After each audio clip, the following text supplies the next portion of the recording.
하나님의 말씀은 마태복음 24장 29절에서 31절. 그날 환난 후에 즉시 해가 어두워지며 달이 빛을 내지 아니하며 별들이 하늘에서 떨어지며 하늘의 권능들이 흔들리리라.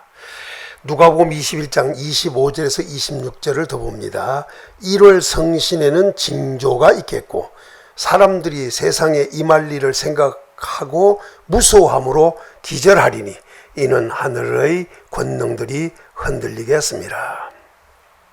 오늘 말씀의 제목은 하늘에 있을 징조 중 하나인 1월 성신에 있을 징조에 대하여 말씀을 생각하면서 은혜를 받고자 합니다.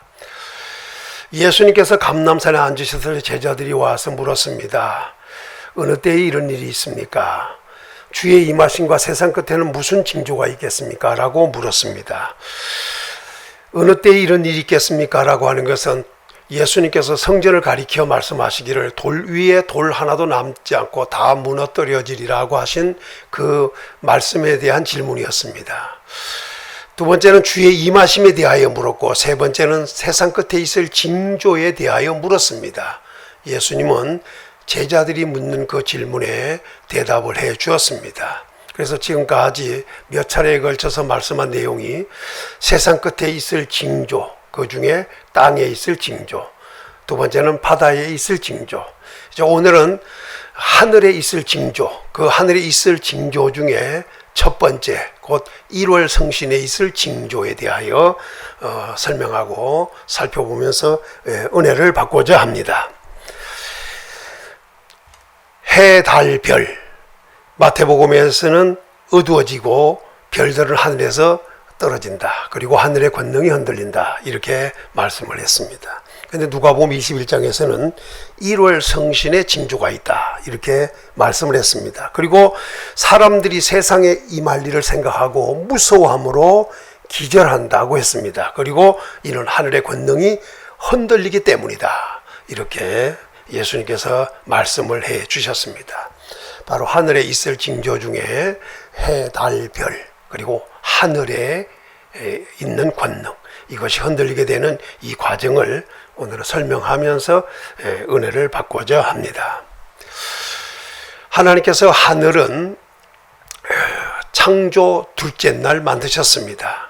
창조 둘째 날 만드셨는데 그때 윗물과 아랫물을 나누시면서 그 가운데 궁창을 넣습니다. 그래서 윗물과 아랫물을 나눌 때 만들어낸 것이 바로 궁창, 곧 하늘이라고 합니다. 요건 그렇게 만들어졌습니다. 그리고 해와 달과 별은 창조 넷째 날 하나님께서 만들어셔서 해는 낮을 주관하게 하고 달과 별은 밤을 주관하게 이렇게 하셨습니다. 그리고 그 해, 달, 별로 말미암아 땅을 비추게 했다. 이렇게 말씀을 했습니다. 바로 창조 넷째 날 이렇게 하셨던 겁니다. 자, 이렇게 만들어졌던 이 해, 달, 별, 그리고 하늘이 보존이 되면서 그대로 지금까지 해는 해대로, 달은 달대로, 별은 별대로 그대로 자기의 위치를 지키면서 존재해 왔습니다.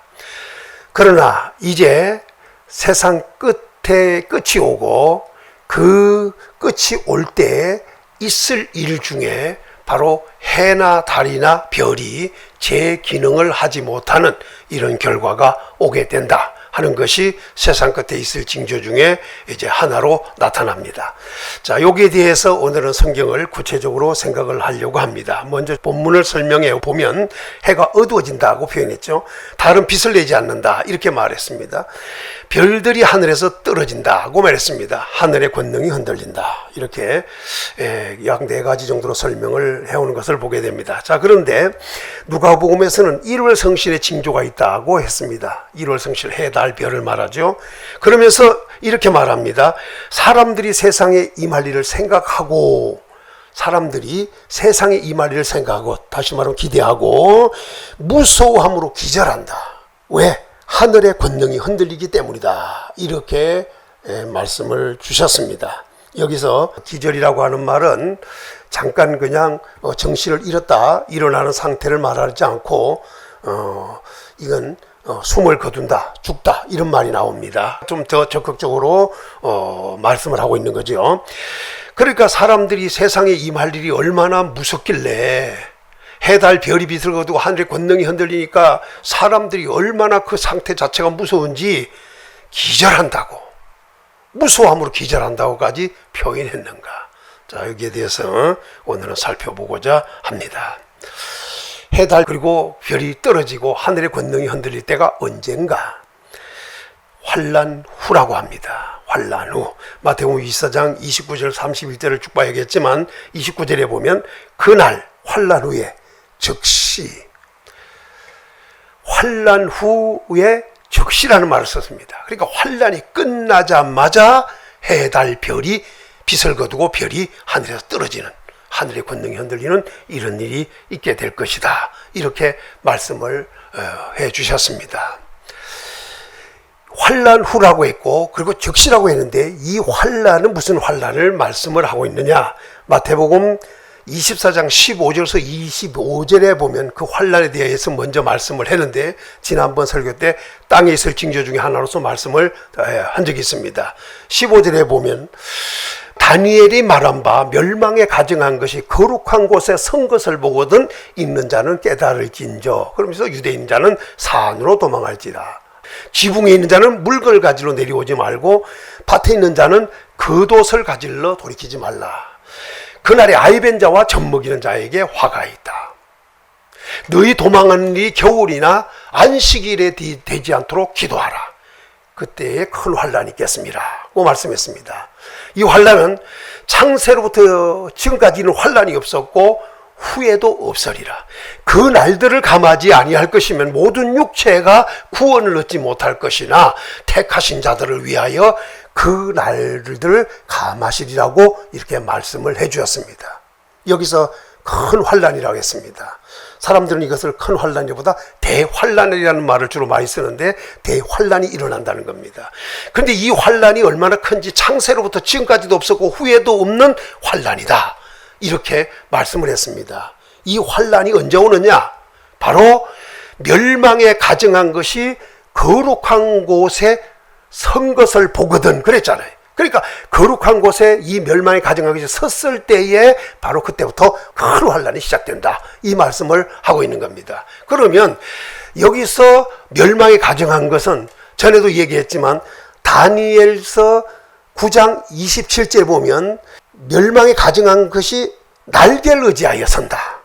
멸망하게 하는 가증한 것이 날개를 의지하여 선다. 이렇게 말씀을 하고 있는데 거기서 몇 가지가 나옵니다. 하나는 한 왕의 백성이 와서 하는 일이 제사를 폐하고 매일 드리는 예물을 폐한다는 겁니다. 그리고 멸망에 가증할 것을 날개를 의지하여 서게 될 것이다. 이렇게 말했습니다. 여기서 우리가 알아야 될 것은 멸망에 가증한 것이 설 때가 언제냐면 언약을 맺은 한 일의 절반에, 일해 동안에 언약을 맺는데, 일해는 7일이죠. 7일을 다른 말로 말하면 7년입니다. 요 7년 동안 언약을 맺되 언약 절반, 바로 3년 6개월 정도가 되어가지고 그때 제사를 폐하고 예물을 폐하고 그 다음에 멸망하게 할 가증한 것을 세울다. 그것은 날개를 의지해 선다. 이렇게 말씀을 해준 적이 있습니다. 그런데 그 멸망에 가증한 것을 누가 세우느냐? 분명히 다니엘서 9장 27절에는 날개를 의지해 선다고 그랬습니다. 이건 다니엘서 11장 31절서부터 보면 나오는 말씀 중에 한 왕이 그의 군대와 함께 이 멸망에 가증한 것을 세운다. 이렇게 표현합니다. 그때는 매일 드린 제사를 폐하고 멸망케 할 가증한 것을 세운다. 이렇게. 그러니까 날개를 의지해 선다고 하는 것은 결국 한 왕과 그의 군대의 힘에 의해서 이 멸망에 가증할 것이 서게 된다. 그것도 거룩한 곳에 서게 된다. 이렇게 말씀을 주셨습니다. 다시 말씀을 좀 정리하면 멸망에 가증한 것이 거룩한 곳에 설 때 환난이 오는데 그때가 언제냐?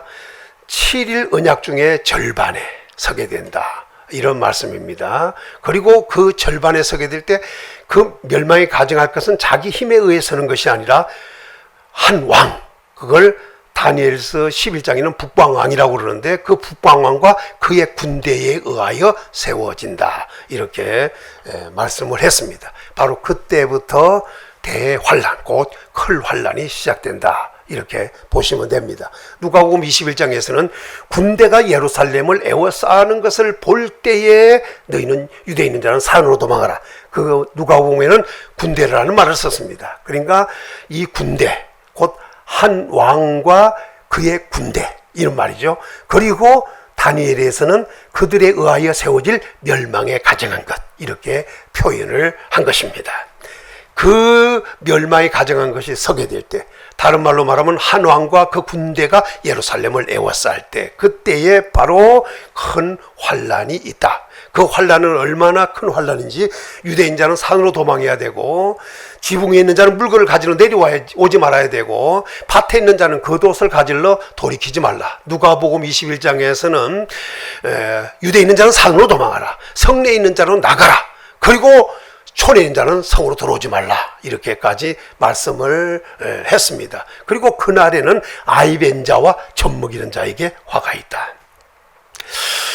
너희 도망한 일이 겨울이나 안식일에 되지 않도록 기도하라. 이렇게 말씀을 했습니다. 왜냐하면 도망할 수 있는 일이 겨울이나 안식일에 될 수 있기 때문이죠. 그러나 그 환란이 그렇게 온다 하더라도 주일이나 안식일이나 겨울이 되지 않아야 된다.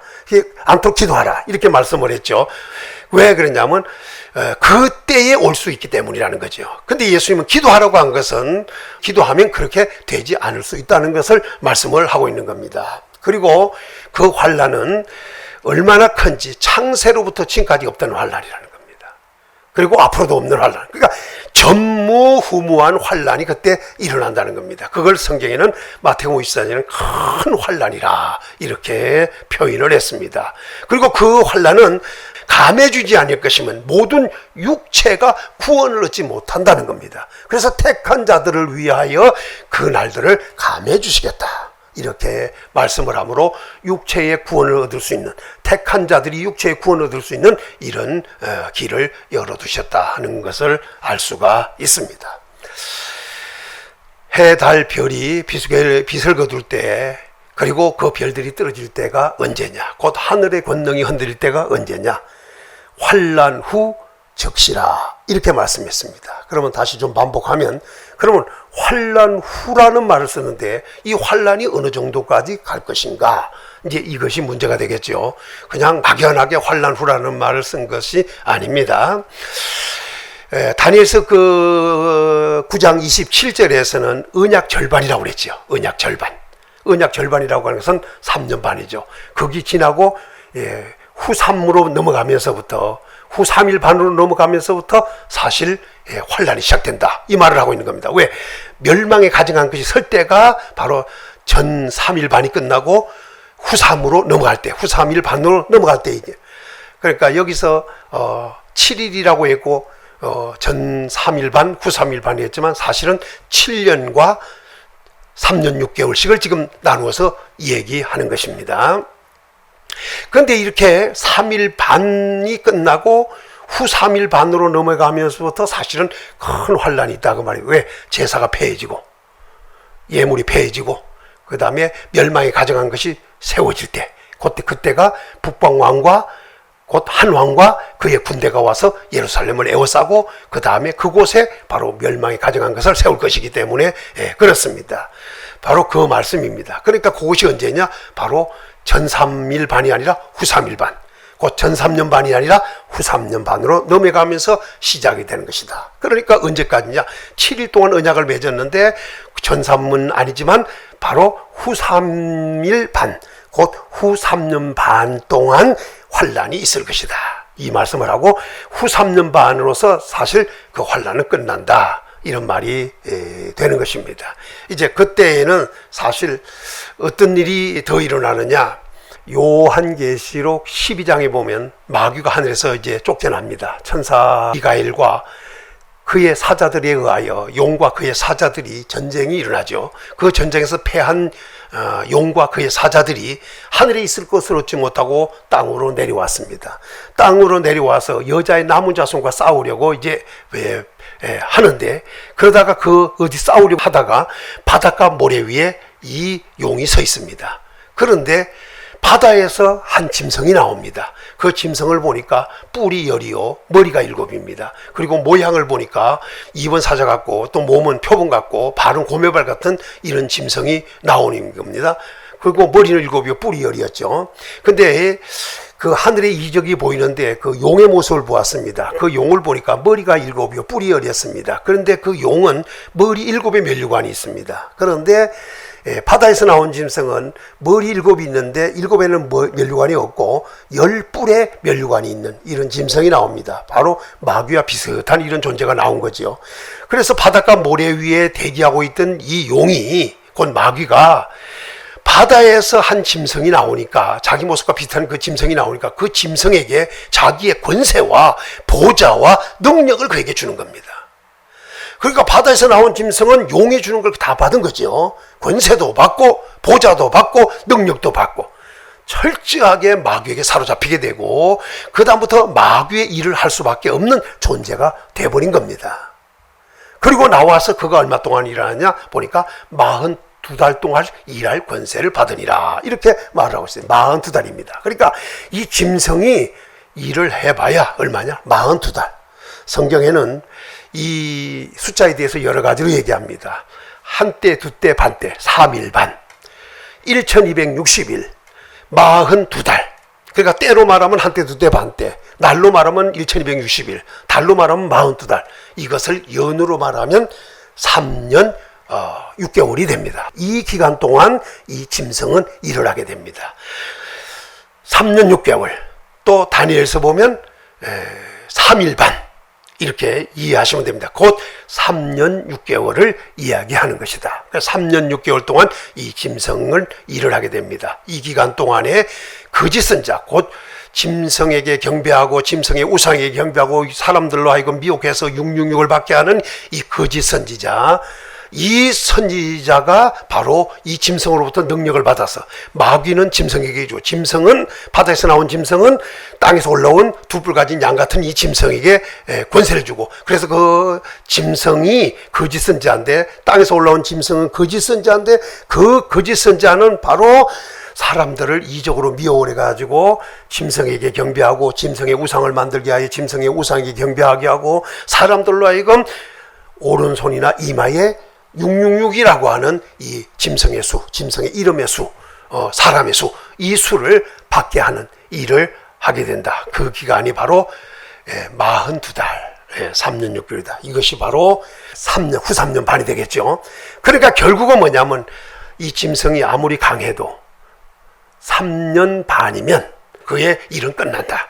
그리고 그 환란이 딱 끝나는 즉시 해가 어두워지고 달이 빛을 거두고 별들이 빛을 거두면서 떨어지고 하늘의 권능이 흔들리는 이러한 무서운 일이 일어난다. 그래서 사람들은 무서워 기절할 정도의 엄청난 무서움이 임할 것이라고 하는 것을 말씀을 해 주었습니다. 환란 후 즉시 일어나게 됩니다. 두 번째는, 이때가 언제냐? 바로 6째 인을 떼실 때입니다. 요한계시록 6장 12절에서 14절에 보면, 내가 보니 6째 인을 떼실 때에 큰 지진이 나며 해가 검은 털로 짠 상복같이 검어지고 달은 온통 피같이 되며 하늘의 별들이 무화과 나무가 대풍에 흔들려 설익은 열매가 떨어지는 것 같이 땅에 떨어지며 하늘은 두루마리 말리는 것 같이 떠나가고, 이렇게 말씀한 것이 있습니다. 여기서 6째 인이라고 하는 말씀을 썼습니다. 6째 인을 뗄 때에 아주 큰 문제가 생기죠. 큰 지진이 먼저 일어난다는 거죠. 그리고 해가 검은 털로 짠 상복같이 검어진다. 마태복음에서는 해가 즉시 어두워진다고 표현했는데, 요한계시록에서는 해가 검은 털로 짠 상복같이 검어진다. 상복이라고 하는 것은 사람이 죽었을 때 슬퍼하며 입는 옷이 상복인데, 그냥 상복이 아니라 검은 털로 짠 상복이라. 검은 털로 짠 상복이다. 이렇게 말씀을 하고 있어요. 그러니까 그냥 어두워지는 것이 아니라 아주 새카맣게 돼. 아주 태양이 까맣게 된다 하는 것을 말씀하고 있는 겁니다. 또 더 나가서 달은 온통 피같이 된다. 마태복음에서 예수님은 달이 빛을 내지 아니하며 라고 표현했습니다. 그러나 요한계시록에서는 아주 표현을 하기를 온통 피같이 된다는 거, 막 시뻘겋게 된다는 거죠. 피같이. 그리고 또 별은 어떻게 되느냐?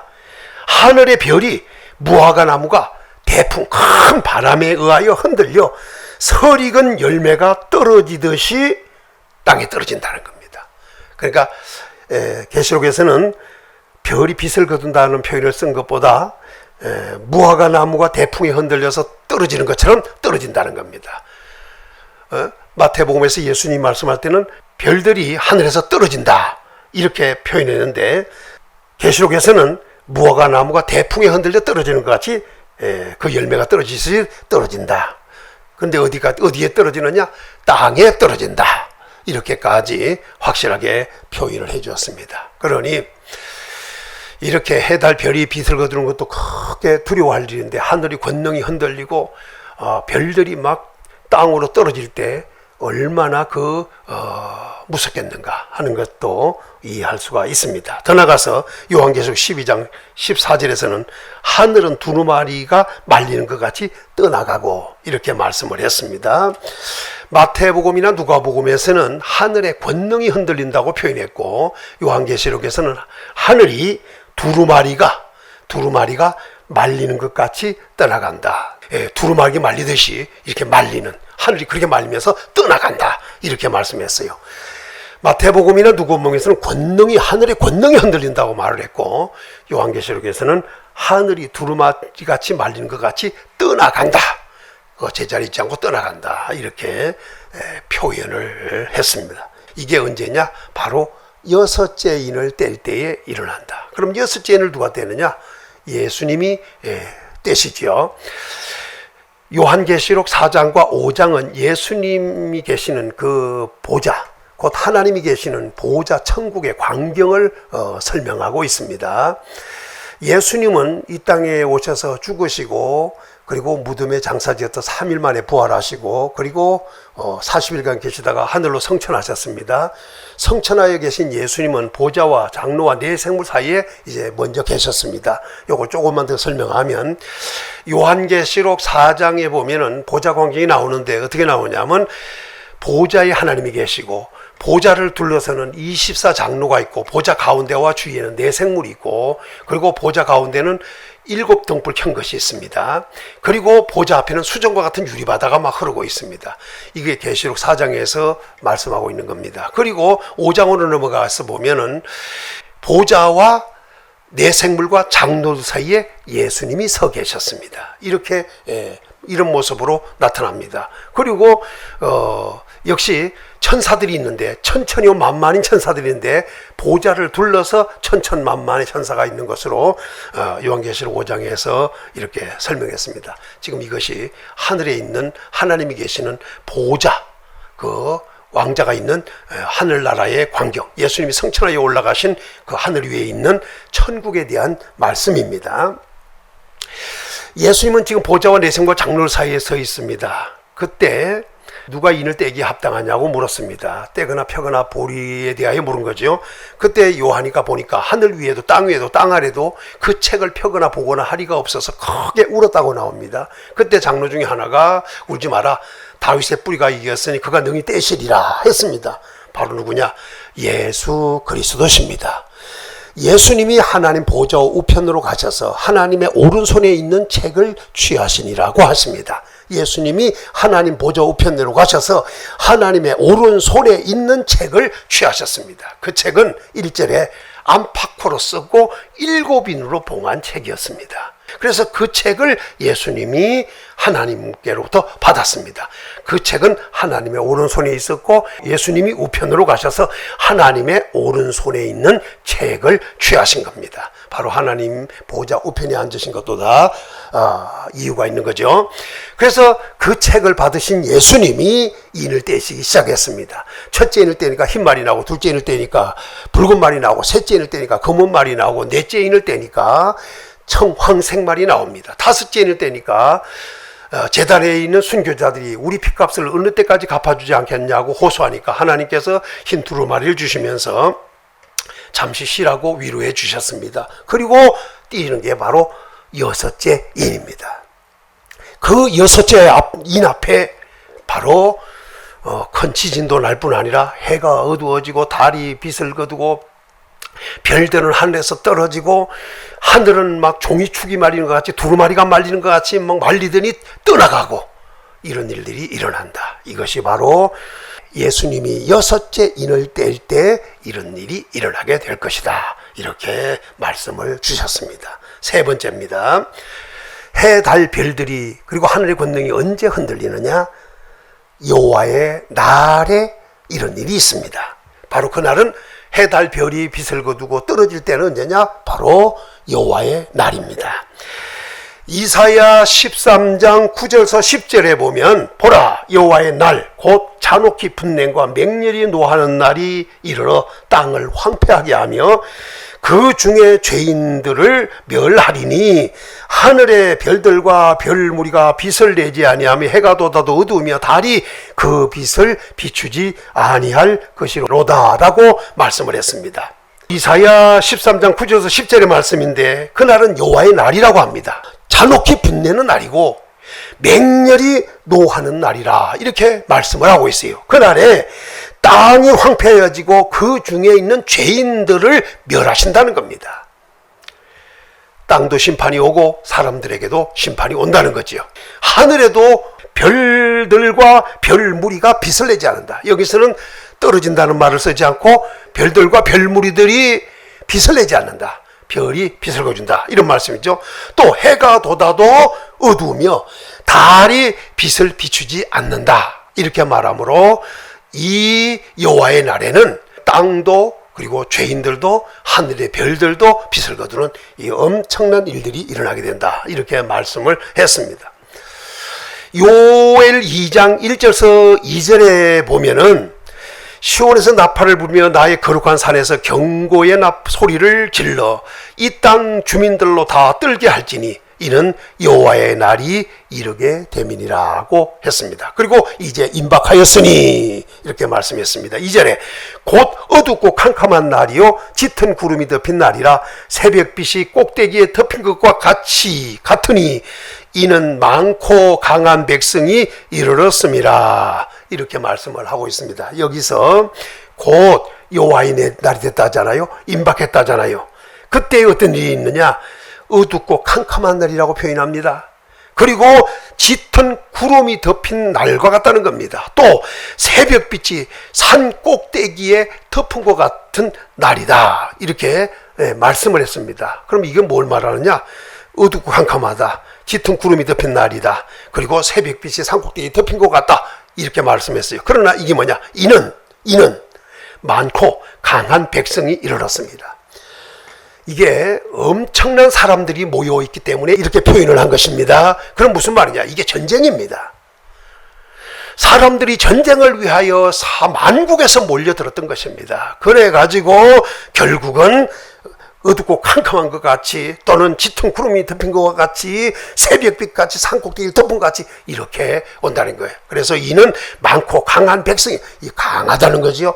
전부 다 이게 군사들이 모여와서 전쟁하는 상태를 지금 이렇게 설명하고 있는 겁니다. 2절에서는 이와 같은 것이 옛날에도 없었고 이후에도 대대에 없으리로다.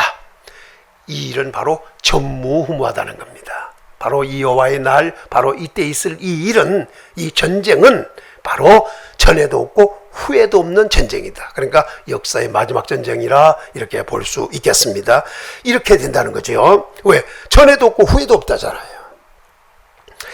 그러면서 하는 말이 10절에 그 앞에서 땅이 진동하며 하늘이 떨며 해와 달이 캄캄하며 별들이 빛을 거두도다. 이건 땅에서는 전쟁이 일어났습니다. 그래서 온통 어두운 날이 돼버리는 거죠. 또 더 나아가서 하늘에는 해, 달, 별이 빛을 거둬버립니다. 그런데 그때 땅도 물론 진동하겠죠. 보면 여기서는 해가 달이 캄캄하며 별들이 빛을 거둔다 이렇게 말씀을 했어요. 그러더니 하늘이 떨며 이렇게 말씀했어요. 마태복음이나 누가복음에서는 하늘의 권능이 흔들린다 이렇게 말씀을 했죠. 요한계시록에서는 하늘은 두루마리가 말리는 것 같이 말려서 떠나간다고 표현했습니다. 그런데 요엘 2장 10절에서는 하늘이 뜬다고 표현합니다. 하늘이 뜬다. 하늘이 엄청난 진동을 느끼게 될 것이라는 것을 지금 이야기합니다. 그러니까 별들이 대풍에 흔들려 떨어지듯이 막 떨어질 수밖에 없는 이렇게 뜨는 두루마같이 말려가는 권능이 흔들리는 이런 일들이 일어나게 될 것을 말씀을 해 주셨습니다. 좀 더 보겠습니다. 요엘 2장 30절에서 32절에 보면 내가 이적을 하늘과 땅에 베풀리니 곧 피와 불과 연기 기둥이라. 하나님께서 이적을 하늘과 땅에 베푼다는 겁니다. 그런데 그때 땅에서는 어떤 일이 벌어지느냐? 피와 불과 연기 기둥이 치솟습니다. 전쟁입니다. 전쟁. 그리고 하늘에는 여호와의 크고 두려운 날이 이르지니 해가 어두워지고 달이 핏빛같이 변하려니와 이렇게 31절에 말씀을 했는데 이건 뭐냐? 하늘에 베풀어진 그 이적입니다. 다른 말로 하면 징조입니다. 이 징조가 뭐냐? 땅에서는 피와 불과 연기 기둥이고 하늘에서는 해와 달과 별이 빛을 거두는 겁니다. 물론 요엘에서는 해가 어두워지고 달이 핏빛같이 된다 이렇게 말씀을 하고 있습니다. 그래서 성경에는 달이 빛을 내지 않는다, 달이 어두워진다, 또 해가 검은 털로 짠 상고같이 검어진다, 또 그냥 해가 어두워진다, 달이 빛을 내지 않는다, 달이 핏빛같이 된다, 달이 온통 피같이 된다 이렇게 표현을 했습니다. 결국은 해, 달, 별이 빛을 거둔다는 것을 이렇게 말씀을 한 것입니다. 다시 반복을 하면 땅에서는 징조가 있습니다. 하늘에도 징조가 있습니다. 땅에서는 이적이라고 그랬고 하늘에도 이적이라고 그랬습니다. 피와 불과 연기 기둥이 치솟는 것은 땅에서 있을 일이고 하늘에서는 해, 달이 빛을 거두는 이런 일이 일어나게 될 것이다. 이게 바로 여호와의 날이고 전쟁의 날이다. 이렇게 말씀을 드릴 수가 있습니다. 자, 그러면 그때는 어떻게 해야 되느냐?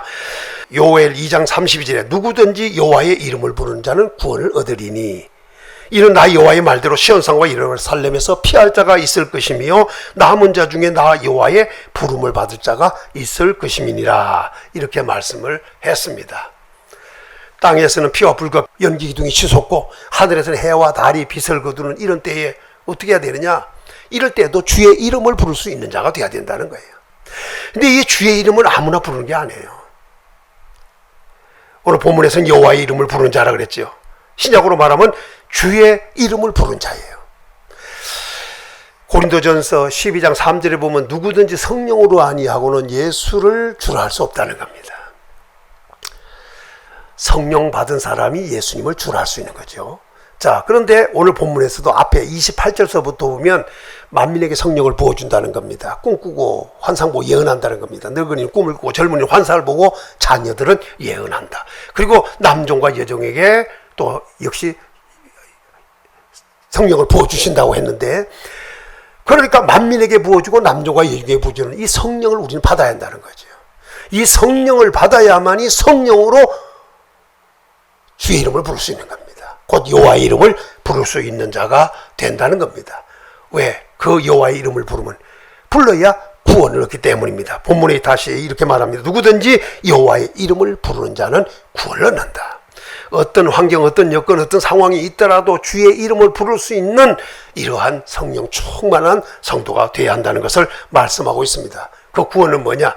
나 여호와의 말대로 시온산과 예루살렘에서 피할 자가 있을 것이며 시온산과 예루살렘에서 피할 수 있는 자, 그가 말하면 피난할 수 있는 자가 있고, 그 다음에는 남은 자 중, 피하고 남은 자 중에 나 여호와의 부름을 받을 자가 있다는 겁니다. 피하는 자, 엄청난 재앙, 곧 피와 불과 연기 기둥이 쳐섰고 해와 달과 별이 빛을 그런 때에도 피할 수 있는 자가 누구냐? 바로 주의 이름을 부르는 자.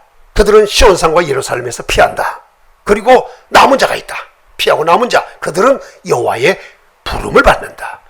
그러니까 피난할 자와 부름을 받을 자, 이 말을 부름받을 자는 누구냐? 부름받아 결국 올라갈 자를 표현하는 거죠. 이런 사람이 있을 것이다. 이렇게 말씀을 주고 있습니다. 이제 우리가 요엘에서 한 구절 더 보겠습니다. 요엘 3장 14절에서 15절인데, 사람이 많으며 심판의 골짜기에 사람이 많으며 심판의 골짜기에 여호와의 날이 가까움이로다. 해와 달이 캄캄하며 별들이 그 빛을 거두도다. 심판의 골짜기, 사람이 많다. 어디에? 심판의 골짜기. 이 심판의 골짜기에 여호와의 날이 가까웠다. 이렇게 말씀을 했습니다. 이 심판의 골짜기는 요엘 3장 전체를 읽어야 되는데, 그 중에서 1절 2절에 보면 여호사밧 골짜기로 하나님께서는 사람들을 불러 모은다는 겁니다. 만국을 모아 그곳에서 심판하겠다. 이렇게 말씀했습니다. 지금 여기에 심판의 골짜기는 어디냐? 여호사밧 골짜기입니다. 만국을 모아서 군대들을 동원시켜서 그곳에서 전쟁을 치르고 그곳에서 심판으로 끝을 내겠다. 이런 말씀을 하고 있습니다. 그러니까 마지막 전쟁이 있을 곳이 어디냐? 여호사밧 골짜기. 곧 심판의 골짜기가 여호사밧 골짜기다. 이제 후에 여호와의 날을 설명하면서 요엘 3장의 말씀을 따로 설명하도록, 그렇게 전체적으로 한번 설명하도록 그렇게 하겠습니다. 그리고 후에 여호와의 날에 대해서, 그러니까 구약에는 여호와의 날, 신약에는 주의 날 이렇게 표현했는데, 이 날들에 대하여 구체적으로 설명하면서 심판과 구원이 어떻게 나타나는가, 그 날이 어떻게 나타날 것인가를 훗날에 좀 구체적으로 설명하도록 그렇게 하겠습니다. 이제 오늘은 해, 달, 별, 곧 1월 성신에 있을 징조에 대해서 설명했습니다. 말씀을 정리하면 언제 이런 일이 있느냐? 환난 후에 있다. 이렇게 말씀을 했습니다. 두 번째는 그때가 언제냐? 예수님께서 6째 인을 뗄 때 있다. 이렇게 말씀을 했습니다. 세 번째는 그날이 바로 여호와의 날, 여호와의 날에 바로 그런 일이 있게 될 것이다. 이렇게 말씀을 했습니다. 그날은 어떤 날이냐? 해, 달, 별이 빛을 거두고 별들은 떨어지고 하늘의 권능은 흔들리고, 그리고 별들은 하늘에서 땅에 떨어지는, 있을 일이 있다. 이것이 바로 하늘에 있을 징조 중에 첫 번째 징조. 오늘 이것을 말씀드렸습니다. 성도 여러분, 땅에 있을 징조, 또 바다에 있을 징조, 하늘에 있을 징조 중 오늘은 해, 달, 별에 대한 1월 성신에 대한 징조를 설명을 했습니다. 이럴 때에 우리는 어떻게 해야 되는가? 주의 이름을 부를 수 있는 성령 충만한 사람이 되어야 합니다. 그리고 우리는 어느 때든지 주의 이름을 부를 수 있도록 이렇게 신앙부장이 준비되어야 하겠습니다. 해, 달, 별들이 빛을 거두고 떨어지는 이 날이 있어도 무서워 기절할 일이 아니라 주님 오실 날이 다가오고 있음을 알고, 이럴 때에도 주님을 부를 수 있는, 그리고 강하고 담대한 이런 성도가 되어서 시온산과 예루살렘에서 피할 자가 있으니 피할 수 있는 구원자, 부름받을 자가 있으니 부름을 받을 수 있는 구원자, 이런 자리에 들어갈 수 있는 은혜가 있기를 예수님의 이름으로 축원합니다.